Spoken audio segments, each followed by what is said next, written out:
Hello students, welcome to my channel NCERT explore. हम जो है चैप्टर नंबर सेकंड जो है कर रहे थे। हमने चैप्टर नंबर सेकंड स्टार्ट किया हुआ है, वो है बायोलॉजिकल क्लासिफिकेशन। ठीक है, उसके बाद मैंने आपको जो है किंगडम मोनरा जो है कंप्लीट करवा दिया था। तो आज का जो हमारा टॉपिक है वो है किंगडम प्रोटिस्टा। तो किंगडम प्रोटिस्टा के अंदर आपको सबसे पहले इसके अंदर जितने भी ऑर्गेनिज्म प्लेस करवाए गए हैं उसके कुछ फीचर्स के बारे में हम बात करते हैं। तो इसके अंदर भी जो है वो यूनिसेलुलर ऑर्गेनिज्म हैं। ठीक है, किंगडम प्रोटिस्टा के अंदर भी जो ऑर्गेनिज्म प्लेस करवाए गए हैं वो है यूनिसेलुलर। तो आप कहोगे मैम यूनिसेलुलर ऑर्गेनिज्म तो किंगडम मोनरा के अंदर भी थे। ठीक है, जो किंगडम मोनरा के थे वो भी सारे यूनिसेलुलर थे, एक सेल से मिलके बने हुए। तो किंगडम मोनरा के अंदर भी आपने जब देखा था तो किंगडम मोनरा के अंदर भी सारे के सारे क्या थे, यूनिसेलुलर। लेकिन वो सारे के सारे क्या थे, प्रोकैरियोटिक थे, जिनके अंदर कोई भी मेम्ब्रेन बाउंड ऑर्गेनली प्रेजेंट नहीं होती। ठीक है, किंगडम मोनरा के अंदर यूनिसेलुलर प्रोकैरियोटिक्स प्रेजेंट होते हैं। ठीक है, प्रोकैरियोटिक जिनके अंदर कोई भी मेम्ब्रेन बाउंड ऑर्गेनली प्रेजेंट नहीं होती, जैसे कि माइटोकॉन्ड्रिया, ये सब जो ऑर्गेनली है ये अब्सेंट होती हैं। ठीक है, उसके बाद नेक्स्ट है, लेकिन जो किंगडम प्रोटिस्टा है उनके अंदर सारे के सारे यूनिसेलुलर ऑर्गेनिज्म है। साथ में इसमें सारे यूकैरियोटिक को प्लेस करवाया गया है, जिसके अंदर मेम्ब्रेन बाउंड ऑर्गेनली प्रेजेंट होती हैं। ठीक है, तो ये कौन से हैं, यूनिसेलुलर यूकैरियोटिक, जिनके अंदर मेम्ब्रेन बाउंड ऑर्गेनली प्रेजेंट होती है। अगर ये यूनिसेलुलर है, एक सेल से मिलके बने हुए हैं, लेकिन ये यूकैरियोटिक है। ठीक है, तो आप इसमें कौन से फीचर्स को अंडरलाइन करोगे कि ये सारे के सारे कैसे होते हैं, सिंगल सेल ऑर्गेनिज्म होते हैं, जिनको प्लेस करवाया गया प्रोटिस्टा के अंदर। सिंगल सेल यूकैरियोट्स हैं। ठीक है, जो सिंगल सेल यूकैरियोट्स होंगे और इनके अंदर ये कैसे होते हैं, इनकी जो बाउंड्रीज होंगी ना वो वेल डिफाइंड नहीं होती, लेकिन इसके अंदर सारे के सारे मेम्ब्रेन बाउंड ऑर्गेनली जो है वो प्रेजेंट होते हैं, जिसको यूकैरियोट्स कहा जाता है। ठीक है, और उसके बाद ये कैसे होते हैं, इनके अंदर जो न्यूट्रिशन होता है वो कैसा होता है, न्यूट्रिशन जो है इनके अंदर वो फोटोसिंथेसिस से भी होता है। ठीक है, कुछ ऑर्गेनिज्म होते हैं जो कि अपना खाना जो है by the process of photosynthesis prepare करते हैं। ठीक है, तो इनके अंदर जो न्यूट्रिशन होगा वो कैसा होगा, फोटोसिंथेटिक भी होता है, हिट्रोट्रोपिक भी होता है। हिट्रोट्रोपिक के अंदर क्या होता है, जिसमें ये अपना खाना कैसे प्रिपेयर करते हैं, दूसरे ऑर्गेनिज्म को खा के अपना खाना प्रिपेयर करते हैं। और तीसरा जो है इनके अंदर वो कौन सा होगा न्यूट्रिशन, मिक्सोट्रॉपिक। ठीक है, मिक्सोट्रॉपिक के अंदर क्या होता है कि ये जो है जब तक इनको सनलाइट मिलती है ना तब तक तो ये क्या करते हैं, अपना खाना खुद से प्रिपेयर कर लेते हैं by the process of photosynthesis. लेकिन जब इनको सनलाइट नहीं मिलती तो ये क्या करते हैं, ये दूसरों पर डिपेंड हो जाते हैं, दूसरे ऑर्गेनिज्म को खाकर जो है अपना खाना ऑब्टेन करते हैं। तो किंगडम प्रोटिस्टा की ऑर्गेनिज्म के अंदर कौन सी न्यूट्रिशन होती है, एक तो होती है फोटोसिंथेटिक, जिससे कि ये अपना खाना कैसे प्रिपेयर करते हैं, सनलाइट की हेल्प से। एक कौन सी होगी, हिट्रोट्रोपिक, जो दूसरों को खाकर यानी कि दूसरे ऑर्गेनिज्म को खाकर ये अपना न्यूट्रिशन ऑब्टेन करते हैं। एक होगी मिक्सोट्रोपिक, जिसमें क्या करते हैं, जब तक इनको सनलाइट मिल रही है तब तक तो ये सनलाइट से अपना खाना बना लेंगे, जैसे ही सनलाइट चली गई तो ये क्या करते हैं, दूसरे ऑर्गेनिज्म को खाकर अपना खाना प्रिपेयर करते हैं। तो नेक्स्ट है, अब आपको पता लग गया इनके अंदर न्यूट्रिशन कैसा होता है। फिर इनके अंदर इस मेंबर के अंदर कौन कौन इंक्लूड किया गया है, क्राइजोफाइट, डाइनोफ्लैगलेट्स, यूग्लिनोइड्स, स्लाइमर्स एंड प्रोटोजोआ जो हैं वो सारे के सारे प्रोटिस्टा के अंडर आते हैं। उसके बाद जो मेंबर्स होते हैं ना प्रोटिस्टा के, वो सारे के सारे एक्वेटिक होते हैं, जो पानी में पाए जाते हैं। ठीक है, उसके बाद kingdom forms a link with other dealing, यानी कि जो ये किंगडम होता है वो क्या करता है, एक लिंक फॉर्म करता है, किनके साथ, प्लांट और एनिमल और फंगी के साथ भी। उसके बाद जो इनके ये क्या है, यूकैरियोट्स हैं। ठीक है, क्योंकि ये यूकैरियोट्स हैं, आपको बताया ना मैंने कि यूकैरियोट्स होते हैं जिनके अंदर मेम्ब्रेन बाउंड ऑर्गेनली प्रेजेंट होती है। तो इन क्योंकि ये यूकैरियोट हैं तो जो प्रोटिस्टियन है ये, इनकी बॉडी के अंदर क्या क्या प्रेजेंट होगा, वेल डिफाइंड न्यूक्लियस होता है और जो है मेम्ब्रेन बाउंड ऑर्गेनली प्रेजेंट होती है। और जो ये किंगडम प्रोटिस्टे होते हैं, कुछ ऑर्गेनिज्म के पास फ्लैजिला होता है मूव करने के लिए, किसी के पास सीलिया होता है मूव करने के लिए। ठीक है, उसके बाद जो ये प्रोटिस्ट होते हैं वो रिप्रोड्यूस करते हैं एसेक्चुअली और sexually by the process of self fusion और जाइगोट फॉर्मेशन। यानी कि जब इनके अंदर सेल्फ फ्यूज़न होता है, सेल्फ फ्यूज होने से ये क्या करते हैं, रिप्रोडक्शन होती है इनके अंदर, या फिर ये जाइगोट की फॉर्मेशन भी होती है किसी किसी केसेस में। सेक्चुअल रिप्रोडक्शन का मतलब क्या होता है, जब क्या करते हैं ये दो गैमेट को फ्यूज़ करेंगे, मेल और फीमेल गैमेट का फ्यूज़न होना, जिससे क्या होगा कि यहाँ पर जाइगोट की फॉर्मेशन होती है। ठीक है, तो इसका मतलब इनमें सेक्सुअल रिप्रोडक्शन कैसी होगी, जाइगोट की फॉर्मेशन होती है। अब हम सबसे पहले जो किंगडम प्रोटिस्टा के सबसे फर्स्ट ग्रुप के बारे में पढ़ेंगे वो है क्राइजोफाइट्स। अब आपको पता है कि जो क्राइजोफाइट्स है, क्राइजोफाइट्स से ही पता लग रहा है कि क्राई कि क्यों रोते क्यों रहते हैं ये हर टाइम, क्यों रोते हैं, क्योंकि इनसे इतना ज़्यादा फोटोसिंथेसिस करवाया जाता है ना, जिसकी वजह से ये क्या होते हैं, सिर्फ और सिर्फ रोते ही रहते हैं, इसीलिए इनका नाम क्या है, क्राइजोफाइट्स है। ठीक है, तो इनके ग्रुप में कौन कौन इंक्लूड होते हैं, एक होता है डायटम और दूसरा होता है डेस्मिड्स। डायटम और दूसरा कौन से होते हैं, डेस्मिड्स, जिनको गोल्डन एल्गी भी कहा जाता है। ठीक है, तो हम पढ़ेंगे डायटम्स के बारे में। तो यहाँ पर क्या है, जैसे मैंने आपको बताया कि जो एक क्राइजोफाइट्स का ग्रुप है उसके अंदर कौन कौन इंक्लूड होते हैं, डायटम्स और गोल्डन एल्गी। ठीक है, तो ये जो क्राइजोफाइट्स हैं या ये डायटम्स जो होते हैं ये कहाँ पर पाए जाते हैं, ये जो है फ्रेश वाटर में भी पाए जाते हैं और मैराइन एनवायरनमेंट में भी ये पाए जाते हैं। ठीक है, ये बहुत ज़्यादा माइक्रोस्कोपिक होते हैं। एक इमेज को अपने दिमाग में जो है एक इमेज क्रिएट करो, सुंदर सुंदर सी इमेज किसी नेकलेस की, बहुत छोटी छोटी, जिनको आप अपनी नेक्ड आई से नहीं देख सकते, जिनको आप सिर्फ और सिर्फ माइक्रोस्कोप की हेल्प से देख सकते हो। ठीक है, उतनी इमेजेस को अपने दिमाग में जो है इमेजिन करो। ठीक है, और नेकलेस की इमेज बनाओ, ऐसे छोटे छोटे जितने भी बर्तन है ना आपकी रसोई में, उसकी सारों की इमेजेस अपने दिमाग में जो है सुंदर सुंदर बनाओ। तो वो सब जो हैं वो क्या होते हैं, डाई एटम्स होते हैं। ठीक है, ये क्या होते हैं, यानी कि वो सारे क्राइजोफाइट्स होते हैं, ये माइक्रोस्कोपिक होते हैं, जिनको आप क्या कर सकते हो, अपनी अनएडेड आई से, अपनी नेक्ड आई से नहीं देख सकते। ठीक है, अब ये क्या होते हैं, ये ना अपने आप से नहीं मूव कर सकते, अपने आप नहीं स्विम कर सकते। जो डायटम्स होते हैं ना ये अपने आप स्विम नहीं कर सकते, इनको जो है पानी अपने साथ बहते हुए ले जाता है। ठीक है, पानी क्या होता है, अपने साथ बहते हुए, जहाँ जहाँ पानी जाएगा वहाँ वहाँ ये क्या करते हैं, बह के चले जाते हैं। इसी प्रॉपर्टी को इनकी प्लैंकटोन कहा जाता है। ठीक है, क्योंकि क्या करते हैं, पानी के साथ साथ बहते हुए चले जाते हैं, उसी को ही प्लैंकटोन कहा जाता है। तो इनमें जो कुछ होते हैं वो क्या होते हैं, फोटोसिंथेटिक होते हैं, जो अपना खाना खुद प्रिपेयर करते हैं। ठीक है, अब ये जो इन डायटम की जो सेल वॉल होती है, सबसे दूसरी एक और बात बताती हूँ आपको, जो ये डायटम होते हैं ना ये बहुत ज़्यादा स्ट्रॉन्ग होते हैं। ये डायटम क्या होते हैं, बहुत ज़्यादा स्ट्रॉन्ग होते हैं। अगर आप क्या करोगे, आपने एक डायटम लिया, उसको जो है एक चेयर, उसके ऊपर आपने एक चेयर रख दी, चेयर के ऊपर आपने एक हाथी को खड़ा कर दिया, ठीक है, एलिफेंट को खड़ा कर दिया, और फिर भी ये डायटम है ना ये नहीं ख़राब होंगे, ये नहीं टूटते। ठीक है, इनको कोई फ़र्क नहीं पड़ेगा। ऐसा क्यों होता है, क्योंकि जो इनकी बाहर की लेयर होती है ना, इनके बाहर की जो सेल वॉल होती है डायटम की, वो कैसी बनी होती है, कुछ इस टाइप की बनी होती है, ओवरलैपिंग लेयर। जैसे आपका बॉक्स होगा ना, जूतों का बॉक्स आता है, जैसा आपका शूज़ का बॉक्स आता है, कुछ इस टाइप से मिलके बनी हुई होती है ये ऐसे। ठीक है, ऐसे होती है, और यहाँ पर डायटम पड़े होते हैं। बाहर की जो इनकी सेल वॉल होती है कुछ इस तरह से होती है, दो लेयर आपस में ओवरलैप कर रही होती है, एक सोप के बॉक्स की तरह होती है ये। ठीक है, और ये जो लेयर है ना, इनकी जो सेल वॉल है पूरी की पूरी सिलिका से एम्बेडेड होती है। किससे एम्बेडेड होती है, सिलिका से एम्बेडेड होती है।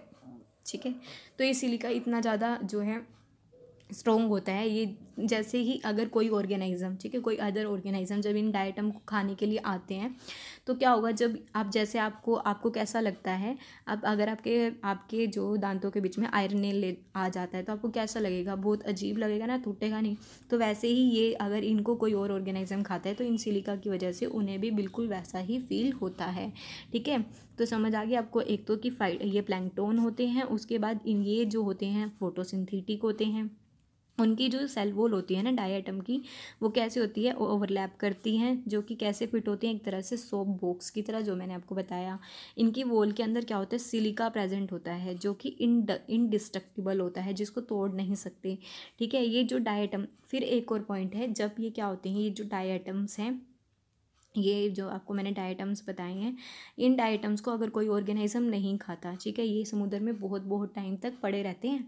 इनको अगर कोई ऑर्गेनाइज़म आकर नहीं खाता, ठीक है, ये बहुत बहुत टाइम तक ओपनली पड़े रहते हैं, तो जब ये मर जाते हैं, इनको कोई भी आके कोई ऑर्गेनाइज़म नहीं खाता, तो ये क्या होते हैं, समुद्र के नीचे, बिल्कुल समुद्र के नीचे नीचे पोर्शन में ये इकट्ठे हो जाते हैं। वहाँ पर क्या होगा कि समुद्र के नीचे जाकर जब ये इकट्ठे हो जाएंगे ना, इकट्ठे हो जाते हैं ये समुद्र के नीचे जाकर, तो ये इनकी जो सेल वॉल है वो टूटने लग जाएगी। सेल वॉल टूट के यहाँ पर पाउडरी सा अपीयरेंस जो है वो आपको देखने को मिलेगा, जिसको कि कहा जाता है डायटमियस अर्थ। ठीक है, जो इनकी सेल वॉल होगी वो डिपॉजिट होने लग जाएगी, टूटने लग जाएगी। तो ये जो है यहाँ पर कुछ पाउडरी सा अपीयरेंस हो जाती है, जिसे कहा जाता है डाईएटमियस अर्थ। और इसी डाईएटमियस अर्थ का यूज़ जो है पॉलिशिंग के लिए किया जाता है, या फिर कुछ सिरप होंगे या फिर ऑयल होगा उनका फिल्टरेशन के लिए किया जाता है।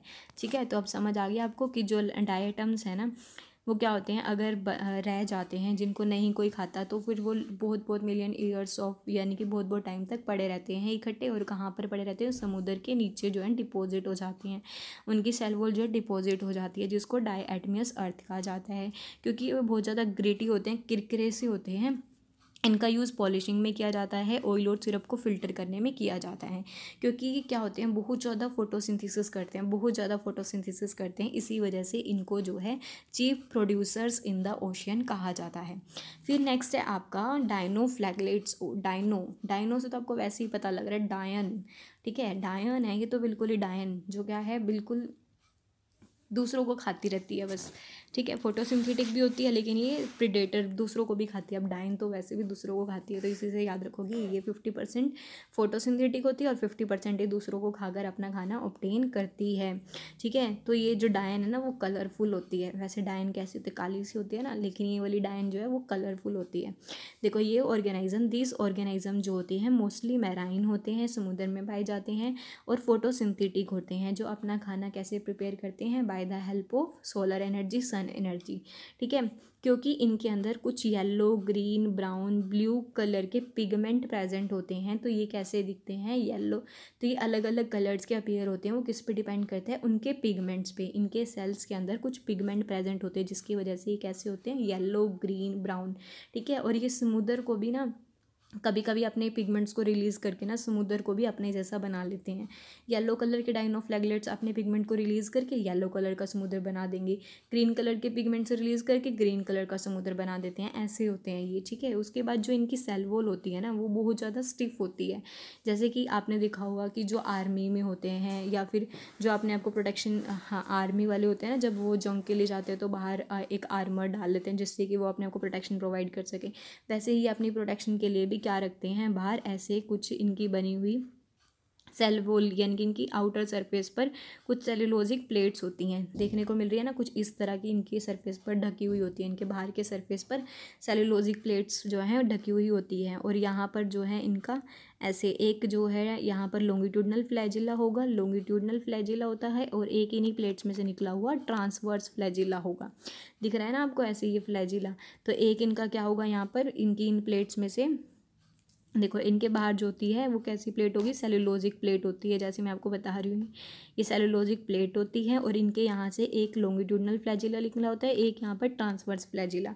क्योंकि जो ये फ्लैजिला होते हैं ना, इनकी मूवमेंट की वजह से ये कैसे होते हैं, शक्तिमान देखा आपने, शक्तिमान की तरह से जुज़ करके घूमते हैं गोल गोल गोल।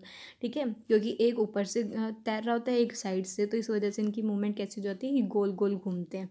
तो यहाँ पर क्या है, देखो सबसे पहले कि ये मैराइन होते हैं, फोटोसिंथेटिक होते हैं, ये इनके पिगमेंट पर डिपेंड करता है, इसी वजह से येलो, ग्रीन, ब्राउन, ब्लू होते हैं, ये डिपेंड करते हैं इनके पिगमेंट पर। और जो इनकी सेल वॉल होती है उसके बाहर क्या होता है, सेलुलोजिक प्लेट्स लगी होती हैं। इनके अंदर क्या होते हैं, most of them have 2 flagella present होते हैं। एक क्या होगा, लॉन्गिट्यूडनली होगा, एक क्या होगा, ट्रांसवर्सली जो होता है इनकी वॉल की प्लेट्स में से निकले हुए होते हैं। और जो ये रेड डायनोफ्लैगलेट्स है, जिसका एग्जांपल गोनी यूलिक्स, ये क्या करता है, जब ये क्या करता है, मल्टीप्लाई हो जाता है ना, रैपिड मल्टीप्लिकेशन होगी इसके अंदर, तो ये क्या कर देता है, पूरे के पूरे टाइड्स को, जो समुद्र की टाइड्स होती है ना, उसको ये रेड बना देता है। ठीक है, इनके अंदर क्या होते हैं, रेड डायनोफ्लैगलेट्स क्या होते हैं, रेड कलर के होते हैं। क्योंकि इसके अंदर रेड कलर का पिगमेंट प्रेजेंट होता है, तो ये क्या करते हैं, उस पिगमेंट को रिलीज़ कर देते हैं और अपने आसपास के समुद्र की टाइड्स को क्या कर देते हैं, रेड कर देते हैं। और ये जो डायनोफ्लैगलेट्स होते हैं ना, वो डाइन तो है ही, अब दूसरों को तो अफेक्ट करेगी, तो ये क्या करती है, कुछ टॉक्सिन को रिलीज़ करती है, जिससे कि इतना ज़्यादा टॉक्सिन रिलीज़ कर देती है कि जो भी मैराइन एनिमल्स होते हैं, पानी में रहने वाले, ये समुद्र में रहने वाले जितने भी एनिमल्स होंगे ना, वो क्या हो जाते हैं, मरने लग जाते हैं इनके टॉक्सिन से। जैसे कि कुछ फिशेज़, ठीक है, या फिर क्या होता है कि इनका टॉक्सिन जो होता है ना, मोलस्का फैमिली के मेंबर्स क्या करते हैं, खा जाते हैं, अपनी बॉडी में स्टोर करके रख लेते हैं। और जब भी उन मोलस्कन्स को ह्यूमन बींग खाते हैं तो फिर क्या होंगे, ह्यूमन बींग्स मर जाते हैं, तो वो उनके लिए क्या होंगे, हार्मफुल हो सकते हैं। ठीक है, तो डायनोफ्लैगलेट्स पता लग गया। अब है आपका यूग्लिनॉइड्स। यूग्लिनॉइड्स क्या होते हैं, फ्रेश वाटर में पाए जाते हैं।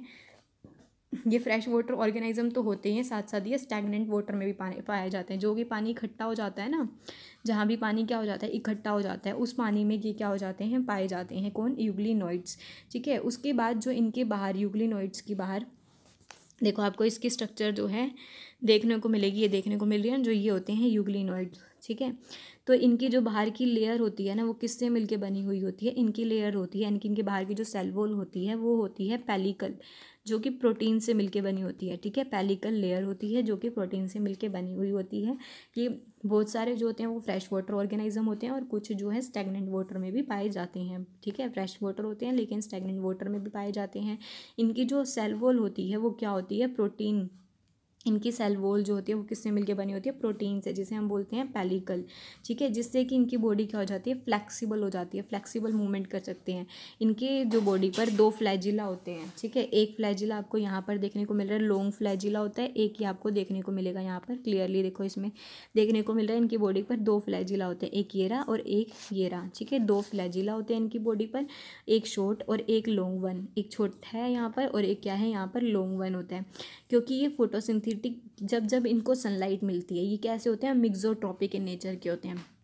जब जब तक इनको सनलाइट मिलेगी ये अपना खाना जो है प्रिपेयर करते हैं by the process of photosynthesis. ठीक है, जब जब इनको क्या मिलती है? सनलाइट मिलती है, तो ये अपना खाना प्रिपेयर करते हैं by the process of photosynthesis. जैसे ही सनलाइट चली जाती है ये हिट्रोट्रॉप्स की तरह एक्ट करने लग जाते हैं। जो भी छोटे छोटे ऑर्गेनिजम्स होंगे उनको क्या करने लग जाते हैं? खाने लग जाते हैं। ठीक है, जैसे जैसे सनलाइट खत्म हो जाती है तो ये क्या करते हैं? प्रीडेटर्स की तरह काम करते हैं, ये हिट्रोट्रॉप्स की तरह काम करते हैं। ठीक है, मतलब क्या करते हैं? छोटे छोटे ऑर्गेनिज्म को ये खाने लग जाते हैं। और जो यहाँ पर इनके जो पिगमेंट्स होते हैं ना, वो किसके जैसे होते हैं? जैसे कि हायर प्लांट्स में कुछ पिगमेंट प्रेजेंट होते हैं, वैसे ही इनके अंदर जो है पिगमेंट्स प्रेजेंट होते हैं। एग्जाम्पल के लिए यूग्लिना। उसके बाद है नेक्स्ट स्लाइम मल्ट्स। ठीक है, अब हम बात करेंगे प्रोटिस्टा के नेक्स्ट ग्रुप के बारे में, वो है स्लाइम मल्ट्स। ये सारे के सारे कैसे होते हैं? सैप्रोफिटिक प्रोटिस्ट होते हैं। सैप्रोफिटिक का मतलब क्या है? जो कि डेड ऑर्गेनिक मैटर को खाते हैं। ठीक है, अपनी बॉडी के बाहर ही इस ऑर्गेनिक मैटर को खाएंगे, डाइजेस्ट करेंगे और फिर उस डाइजेस्टिव एंजाइम को, डाइजेस्टिंग पार्ट को अपनी बॉडी में ले लेते हैं। ठीक है, तो ये कैसे कैसे होते हैं? देखो सबसे पहले इनके अंदर कैसे ये इनगल्फ करते हैं। इनकी जो बॉडी होगी वो क्या होगी? यहाँ पर 2n होती है। ठीक है, याद रखना हमेशा कि जो इनकी बॉडी है वो क्या होगी? 2n है, 2n न्यूक्लियस प्रेजेंट है। ये जो इनका सेल है इसके अंदर जो न्यूक्लियस प्रेजेंट है वो कौन सा है? 2n न्यूक्लियस प्रेजेंट होता है। ठीक है, तो उसके बाद क्या होता है? इनके अंदर क्या होगी? माइटोसिस होगी। माइटोसिस होगी इनके अंदर। माइटोसिस क्या होती है? यहाँ पर इक्वेशनल डिवीज़न होती है। तो जब माइटोसिस होगी तो ये एक न्यूक्लियस किस में डिवाइड हो जाएगा? 2 में। इसके अंदर साइटोप्लाज्म डिवाइड नहीं होता, बस इनके न्यूक्लियस डिवाइड होते रहते हैं। और जिस केस में सिर्फ और सिर्फ न्यूक्लियस डिवाइड होते हैं ना, उसको कहा जाता है कैरियोकाइनेसिस। ठीक है, इस स्टेज को कहा जाता है कैरियोकाइनेसिस। तो इसे हम क्या कहेंगे? कैरियोकाइनेसिस। कि इसमें क्या होता है कि जो इनका न्यूक्लियस है सिर्फ और सिर्फ न्यूक्लियस डिवाइड होता है, साइटोप्लाज्म डिवाइड नहीं होता। बस साइटोप्लाज्म का जो साइज़ है वो बढ़ता चला जाएगा। ठीक है, साइटोप्लाज्म जो है वो डिवाइड नहीं होता, सिर्फ न्यूक्लियस डिवाइड होते रहते हैं। मिटोसिस होती रहती है, न्यूक्लियस डिवाइड होते रहेंगी, और उस कंडीशन को कहा जाता है कैरियोकाइनेसिस। ठीक है, फिर फर्दर क्या होता है? फिर फर्दर जो होगा इनका जो है साइटोप्लाज्म बढ़ेगा, माइटोसिस होगी, न्यूक्लियस होगी, एक सेल से 2 न्यूक्लियस होंगे। एक सेल में क्या होगा? एक न्यूक्लियस जो डिवाइड होगा 2 न्यूक्लियाई को फॉर्म करेगा, फिर ऐसे एक न्यूक्लियाई 2 को फॉर्म करेगा, फिर एक न्यूक्लियाई 2 को फॉर्म करेगा, फिर एक न्यूक्लियाई 2 को फॉर्म करेगा। ऐसे करते करते जो है इनके अंदर मल्टी न्यूक्लिएटेड स्टेज आ जाती है, जिसको हम सिनोसिटिक कंडीशन बोलते हैं। सिनोसिटिक कंडीशन कहा जाता है ना। इसमें कैरियोकाइनेसिस क्या होता है? जब सिर्फ और सिर्फ न्यूक्लियस डिवाइड होता है, साइटोप्लाज्म डिवाइड नहीं होता ना, उस कंडीशन को बोलते हैं कैरियोकाइनेसिस। कि सेल एक ही है, साइटोप्लाज्म डिवाइड नहीं हो रहा, सिर्फ और सिर्फ न्यूक्लियस डिवाइड हो रहे हैं। तो अब किसके अंदर क्या है? सेल वही है, साइटोप्लाज्म वही है, सिर्फ और सिर्फ न्यूक्लियस डिवाइड हो रहा है। तो ये क्या हो रहा है? मल्टी न्यूक्लिएटेड कंडीशन हो रही है, जिसको सिनोसिटिक कंडीशन कहा जाता है। ठीक है, उसके बाद यहाँ पर क्या होता है?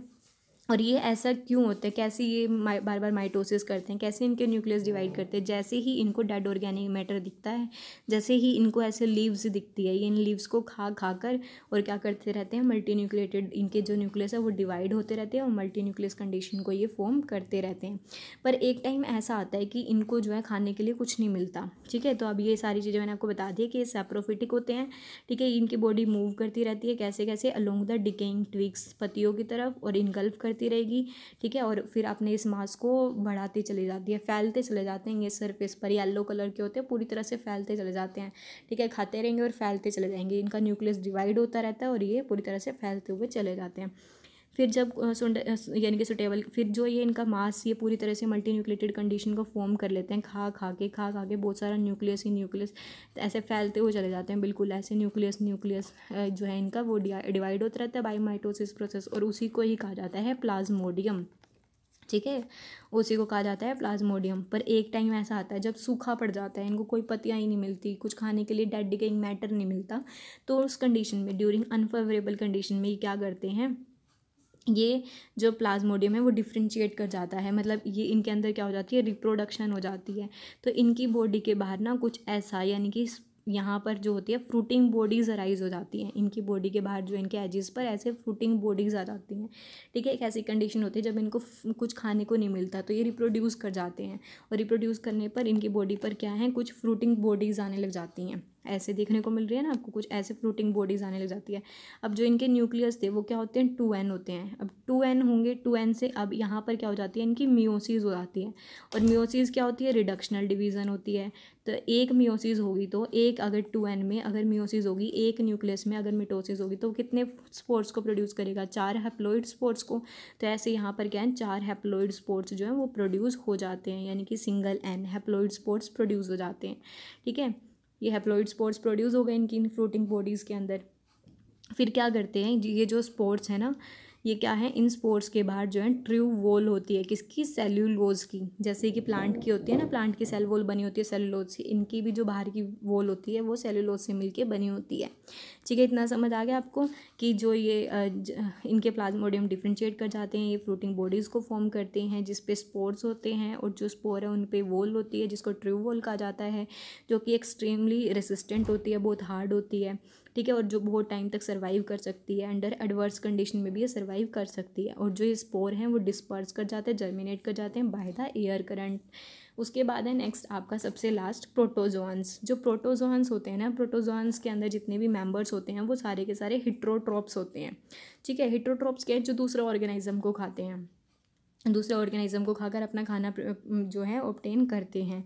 उसके बाद जो यहाँ पर इनको जो है, इनके जो होते हैं 4 मेजर ग्रुप्स होते हैं प्रोटोजोआन के, कौन कौन से होंगे, एमीबॉइड, सिलिएटेड, ठीक है, उसके बाद हम पढ़ेंगे फ्लैजेलेटेड, और यहाँ पर लास्ट हमारा पढ़ेंगे हम, अभी आपके नेक्स्ट पढ़ेंगे हम कैसे कैसे। तो फर्स्ट यहाँ पर जो है एमीबॉइड प्रोटोजोन्स होते हैं, ये क्या करते हैं, ये फ्रेश वाटर में रहते हैं, समुद्र के पानी में रहते हैं, या फिर ये गीली मिट्टी के अंदर रहते हैं। ये अपना खाना कैसे प्रिपेयर करते हैं, ये अपने फोल्स फीड को फैला के, अपने साइटोप्लाज्म को आगे फैला के, अपने सीडोपोडिया को फोल्स फीड को मतलब फैला के ये आगे की तरफ चलते हैं, ठीक है।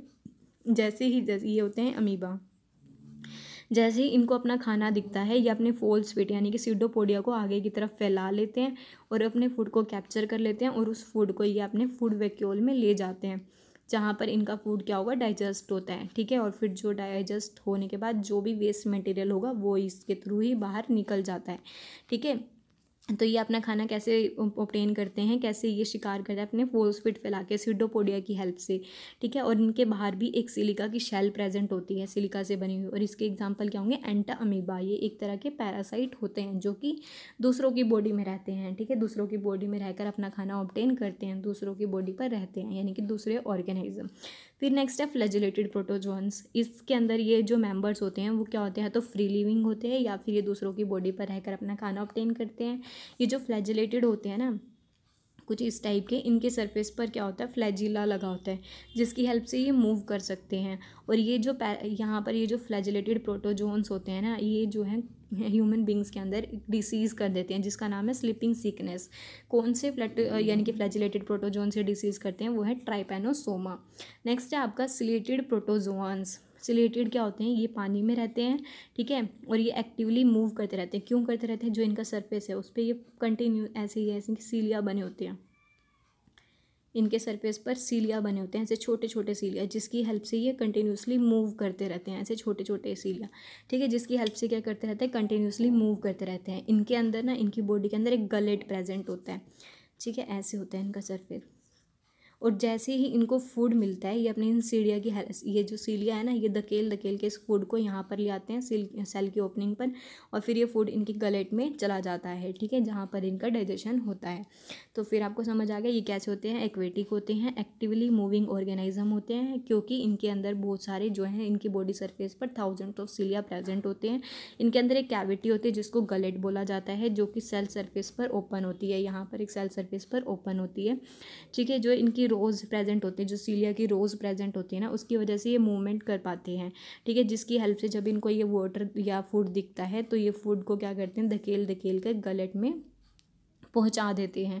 एग्जाम्पल के लिए पैरामीशियम। उसके बाद है नेक्स्ट आपका स्पोरोजोन्स। अगर आप बात करते हो स्पोरोजोन्स की, this include diverse organism that have infectious spore like stage. इनके अंदर एक स्पोर लाइक स्टेज होती है, जिससे कि क्या करते हैं, एक इन्फेक्शियस स्पोर लाइक स्टेज होती है, ठीक है। ये डाइवर्स ऑर्गेनिज्म होते हैं जिनके अंदर इन्फेक्शियस स्पोर लाइक स्टेज होती है, जो कि ह्यूमन बींग्स को अफेक्ट करती है।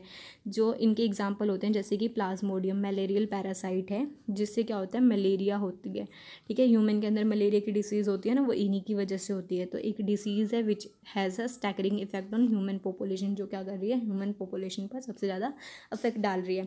तो आपका जो है अब किंगडम प्रोटिस्टा कंप्लीट हो गया है, ठीक है। अगर आपको ये वीडियो पसंद आई हो, अगर आपको कुछ भी समझ आया हो इससे, इस टॉपिक से रिलेटेड, तो प्लीज़ लाइक कमेंट करना ना भूलें, कमेंट और लाइक ज़रूर करें, ठीक है, और सब्सक्राइब करना ना भूलें, और अपने फ्रेंड्स के साथ इस वीडियो को शेयर ज़रूर करें ताकि वो भी जो है इन कंसेप्ट्स को क्लियर कर सकें, ठीक है। Thank you.